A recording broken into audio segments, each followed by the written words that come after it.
All right, in the last video, I did react to a video of a TikToker, complaining about how often customers return, buyers return orders on Amazon. And she was kind of very angry because, yes, there were so many things that led to this situation, which I can pretty much relate to. If you've not seen the video, just try to check it out here. I'm going to be linking it where you can actually take a look at it. But this video, I'm going to be telling you that as I speak to you right now, I have a return, waiting for me on eBay to process. A 363 euro PC that was bought almost a month ago. Buyer just hinted me now. I saw the notification on my phone.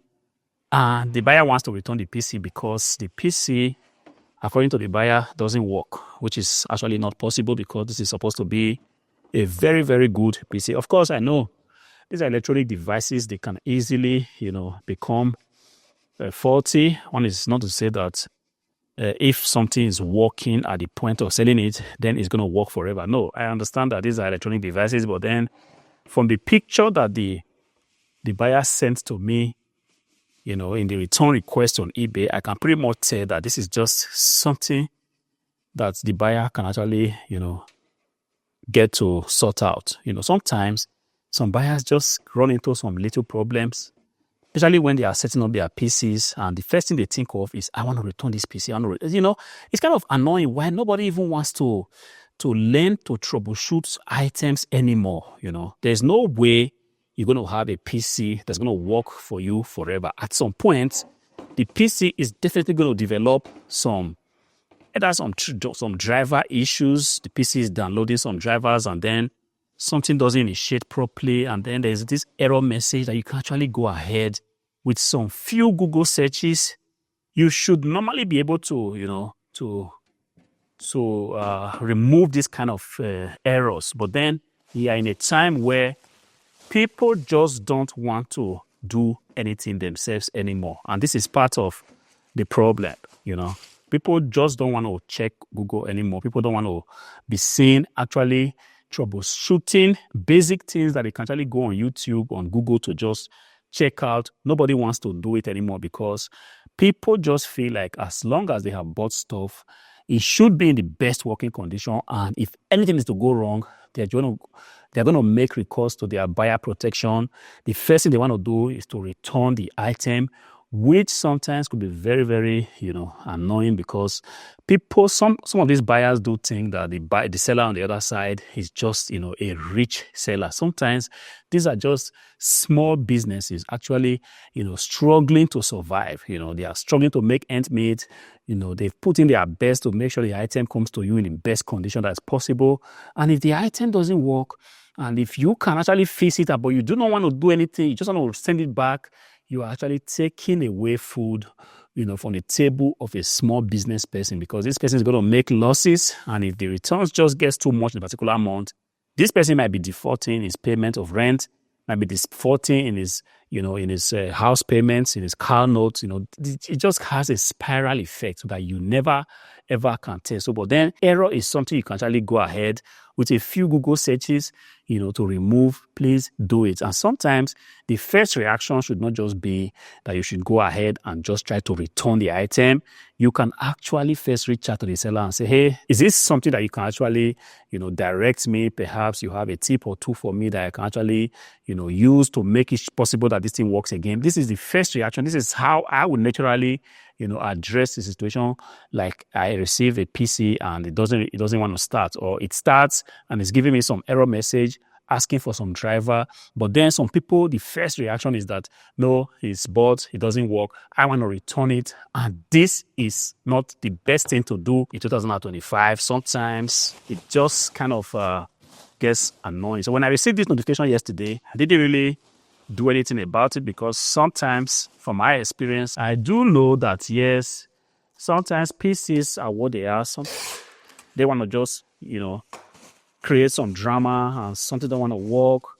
And if the buyer has been in a hurry to initiate a return, especially when it's in the evening, it's already, close of business, I do not want to reply at this time, because sometimes I know that these this buyer is going to figure out the problem, especially when you need your PC for the night and you are not getting replies, from the seller. You are definitely going to begin to check on Google and see how you can actually, sort out things from yourself. So I have a 263 euro return, like I said, is hanging right there. But then the point I'm trying to bring out in this video is that, look, in the world of online buying and selling, return is just part of the package. You don't want to think, or you don't want to be living this wishful thinking now of assuming that you're going to be making money on the internet and you are going to have, a feed day, which is customers are never going to return the item they buy from you. Everything is just going to be smooth. Unfortunately, it doesn't happen like that. And if somebody has lied to you or tried to make you feel like there's going to be one business that entails buying things and selling things on the internet, and you will never ever have to deal with returns, that person has just lied to you. I don't know, perhaps to take your money or to sell you a very expensive course. But the thing is, if you have actually been long enough in this game, like myself, it would not be hard for you to say that, look, return is just part of the process. There's no way you can circumvent it. It doesn't matter, even if you go ahead, and develop the best item. You check all the dots, you cross all the T's, which is you do the best market research, you find out what buyers' problems are, and you now develop a product that's supposed to address all those problems. There will still be a return incidence. There will still be an incidence of somebody buying that item and wanting to try to return it. It is just what it is. There is no way you can go around that. Many years ago, when I started selling online, when I just started, I was thinking that, yes, it's supposed to be like you sell an item for somebody and everything just works fine, and the buyer, gets the item, the buyer is cool with it and never ever wants to make, a problem. I thought wrong, because the more I stayed in this game, the more I realized that, look, customers or buyers are just who they are. Sometimes they are going to make problems for nothing. Doesn't matter how you try to please them, they are still going to look for just a flimsy excuse to try to, tell you that the item that they bought from you doesn't meet their expectation, and because of that, they want to return it. There are some notorious buyers that are into this, and I have made countless videos, sometimes appealing to them to just kind of temper whatever it is that they are trying to do with mercy, understanding that, these people that they do buy stuff from, they are just, more often than not, small businesses. And as a small business, their profit margin is very, very elastic. Any attempt for the item to be returned would ultimately just mean a lost transaction. And most of these small businesses, they cannot continue to just write off lost transactions, because when you buy an item and then you want to return it, most times in most of the big marketplaces, the buyer actually has to pay, the cost of the return. And this is not getting cheap. Gone are the days where you could actually get return labels for €5 or for $5, depending on where you live. Now, if you are trying to return a PC like this, it's going to cost you, for me, I'm just going to use myself as an example, it's going to cost me €12 at the lowest. As soon as a customer initiates a return transaction, the customer gets a DHA return label from me, and that already costs €12, not minding the fact that I already spent money, because when the item comes, most times I won't be able to use the packaging materials again. There is no way I try to do it. I've received so many returns on these channels. As soon as the item comes to me, they are going to be so weak, so frail, that there's just no way I can use it to process shipping another computer like this. So that automatically is already gone. And then the next thing that will be destroyed is the bubble wrap that I have used, to wrap whatever item I'm trying to ship out. The sellotape will be destroyed.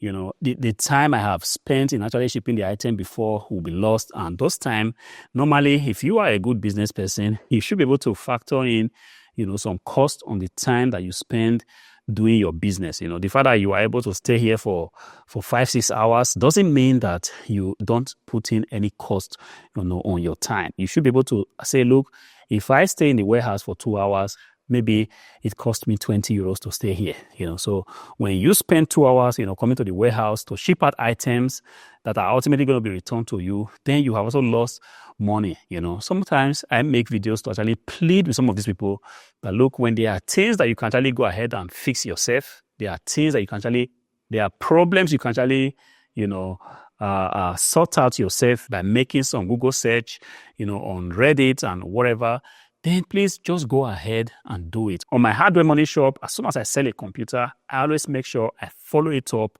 with a video on my tech channel, because I know that, yes, sometimes buyers are going to run into some problems. So I just keep making, troubleshooting videos, for my tech channel, so that whenever somebody runs into a problem, I'm just going to refer the person, look, I've already made a video on that. Just go ahead and see if this helps you. All right. But then it doesn't remove the fact that returns are everywhere. It doesn't matter the platform that you are there to pitch your tent with. If you have tried to pitch your tent with Amazon, you're going to be dealing with returns. If you've tried to pitch your tent with eBay, you are also going to be dealing with returns. But let me shock you, even if you go ahead and build your own website, which I have also done, you are also going to get returns, even people buying through your website. So the virus or whatever it is, it's everywhere. It doesn't matter what platform you are, but truth be said, returns on some platforms are just getting very, very notorious. I heard that on Amazon, it's really, really hard. Sellers are crying because